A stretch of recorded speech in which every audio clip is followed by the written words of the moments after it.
नहीं होते।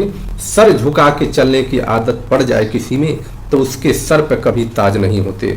जय हिंद साथियों, मैं आपका साथी रघुवंश सिंधु, संयोजक विश्व का सबसे लंबा तिरंगा समिति। मित्रों, आज हम ऐसे व्यक्ति के बारे में बात करेंगे जिस व्यक्ति की पहचान गोरखपुर में नहीं, उत्तर प्रदेश में नहीं, भारत ही नहीं, पूरे ग्लोबल वर्ल्ड में है। निश्चित रूप से दो चार देश ऐसे हैं जहां पर लोग बहुत अच्छी तरह से उस व्यक्ति को भी जानते हैं। भारत में तो बहुत सारे लोग जानते हैं और कम से कम उत्तर प्रदेश या गोरखपुर में तो पहचान की तो कोई बात ही नहीं है। और उस व्यक्ति ने किस प्रकार से विभिन्न माध्यम से अपने आप को इस जमीन से उठा करके शिखर तक पहुंचाया, परंतु मैं इसके बीच में नहीं जाना चाहता कि उन्होंने किस तरह से पहुंचाया, कैसे पहुंचाया। इस पर हम जरूर जाना चाहते हैं कि राजनीति को नए रूप से परिभाषित करने का जो काम उन्होंने किया वो अपने आप में बहुत ही सुंदर है। और जो आम जनमानस है, उस आम जनमानस को इसको समझने की आवश्यकता है कि किस प्रकार से राजनीति की परिभाषा होनी चाहिए। और अगर आप वर्तमान राजनीति कर रहे हैं तो वर्तमान राजनीति में आपको ऐसे ही सोचना पड़ेगा। आइए हम बात करते हैं पंडित हरिशंकर तिवारी जी के बारे में।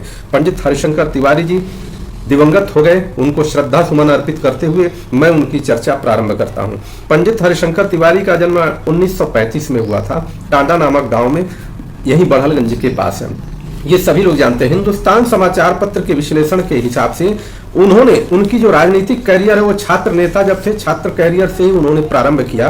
और 1980 के दशक में जब वीर बहादुर सिंह जी मुख्यमंत्री थे उस समय उनके ऊपर केस हुआ और उसके बाद 1985 में उनको गिरफ्तार कर लिया गया। और सबसे बड़ी बात यह रही कि वो जेल में रहकर ही चुनाव लड़े और भारत के वो पहले ऐसे व्यक्ति बने जिनके ऊपर आरोप बहुत सारे या आपराधिक रिकॉर्ड उनके ऊपर थे, परंतु जेल में रहते ही उनके वहां की जनता ने घूम घूम करके प्रचार किया और वहां पर कांग्रेस के प्रत्याशी मार्कंडेय चंद्र जी को उन्होंने 21,000 से ज्यादा मतों से हरा दिया।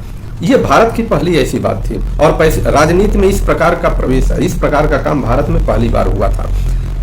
किस प्रकार से, और उसके बाद वो लगातार विधायक होते रहे, इसके बारे में सभी लोग जानते हैं। और लगातार विधायक होने के साथ ही वह जब 2007 में उनको पहली बार शिकस्त मिली और फिर 2012 में शिकस्त मिली तो उसके बाद उन्होंने राजनीति से संन्यास ले लिया। परंतु 2017 में उनके पुत्र, जो दूसरे नंबर के पुत्र पंडित विनय शंकर तिवारी जी ने पुनः उनकी सीट को ला करके उनको गौरव हासिल कराया या उनको गौरव वापस दिलाया, ये काम किया। उनके दो पुत्र पंडित कुशल तिवारी जी और पंडित विनय शंकर तिवारी जी एक सांसद, एक विधायक बन करके उन्होंने अपने अपने हिसाब से उनके गौरव को वापस करने का काम किया। बात यहाँ नहीं है, हम इस पर नहीं बात करेंगे, हम मूल बात करेंगे राजनीति पर कि किस तरह से राजनीति को परिभाषित किया। और ऐसा कहा जाता है कि 1997 से जब जो सरकार आती थी उस सरकार में वो मिनिस्टर होते थे, अर्थात उनका दल जो था वो दल इस प्रकार से ही था कि जिसकी भी सरकार बनेगी उसके सरकार में वो मंत्री रहेंगे। और ऐसा माना जाता है कि हवा का रुख देखते ही वो अपना रुख बदल लेते थे। राजनीति का गणित बहुत सुंदर था, है भी, होना भी चाहिए, क्योंकि देश की आज़ादी की लड़ाई तो लड़ी नहीं जा रही है कि किसी को आप अच्छा कहेंगे बुरा कहेंगे। जिस राजनीतिक पार्टी के बारे में हम चिंतन करते आए कि इस राष्ट्र के लिए राष्ट्रवाद और सनातन के लिए सनातन श्रेष्ठ के लिए कार्य करती हैं, उस पार्टी को भी आप देख लीजिए। तो फिर आम जनमानस जो फेसबुक इत्यादि पर बैठ करके एक दूसरे के ऊपर जो नुक्ताचीनी करते हैं, ये नहीं करना चाहिए। ये देखिए, इनका मुलायम सिंह यादव जी के समय में भी ये रहे, ये अटल बिहारी वाजपेयी जी ने भी उनको सम्मानित किया, बसपा से भी रहे। उसके बाद ये देखिए राजीव गांधी के साथ भी उनका चित्र दिखेगा और भी बहुत सारे चीज, बहुत सारे नेताओं के साथ इनका दिखेगा और प्रत्येक पार्टी के मिनिस्टर रहते थे।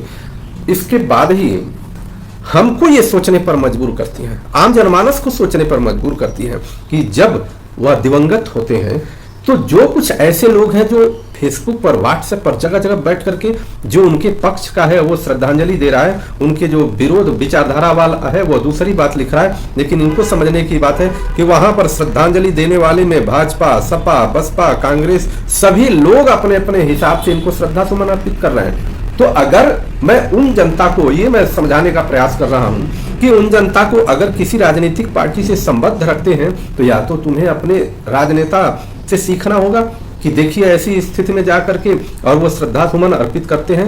अर्थात ये है कि उन्होंने ये बात साबित कर दिया कि बुलबुलों के हाथ में कभी बाज नहीं होते, बुजदिलों और कायरों के हाथ में कभी राज नहीं होते, जो मैं पहले बताया।